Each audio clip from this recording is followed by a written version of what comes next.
রাসূল বলে শাবান শাহরি, শাবান হলো আমি রাসূলুল্লাহ সাল্লাল্লাহু আলাইহি ওয়াসাল্লামের মাস, ওয়া রমাদান শাহরুল্লাহ, এবং রমজান মাস হলো আল্লাহ রাব্বুল আলামিনের মাস।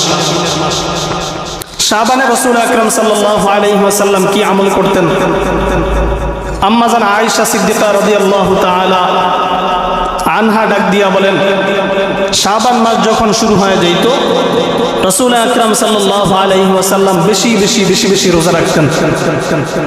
আম্মা জান আয়েশা সিদ্দিকা রাদিয়াল্লাহু তাআলা আনহা ডাক দিয়া বলেন,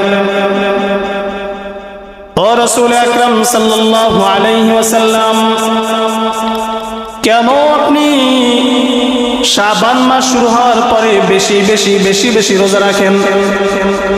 রাসূল আকরাম সাল্লাল্লাহু আলাইহি ওয়াসাল্লাম ডাক দিয়া বলে, ও আয়েশা, কারণ শাবান মাসেই বান্দা দুনিয়াতে আসবে, দুনিয়া থেকে যারা চলে যাবে এই শাবান মাসে আল্লাহ রাব্বুল আলামিনের কাছে তাদের নামগুলোকে প্রেরণ করা হয়, বান্দার মৃত্যু পরওয়ানা জারি করা হয় এই শাবান মাসে।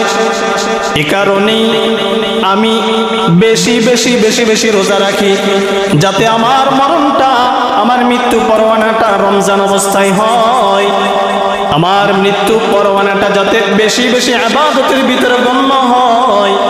এ কারণে আমি নবী শাবান মাসে বেশি বেশি বেশি বেশি রোজা রাখি। এ মাসেই বান্দার রিজিক বন্টন করা হয়, শাবান মাসে বান্দার বৃষ্টি কখন হবে, কতগুলো বৃষ্টি হবে, এগুলো বন্টন করা হয় শাবান মাসে। শাবান মাসের বড় দাম, এ কারণে নবী আলাইহিস সালাম শাবান মাস পাওয়ার পরে বেশি বেশি রোজা রাখতেন। সাহাবীদের কি আমল ছিল?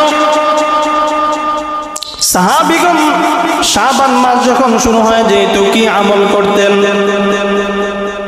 সাহাবায়ে কেরাম শাবান মাস শুরু হওয়ার পরেই বেশি বেশি কোরআন তেলাওয়াতের ভিতরে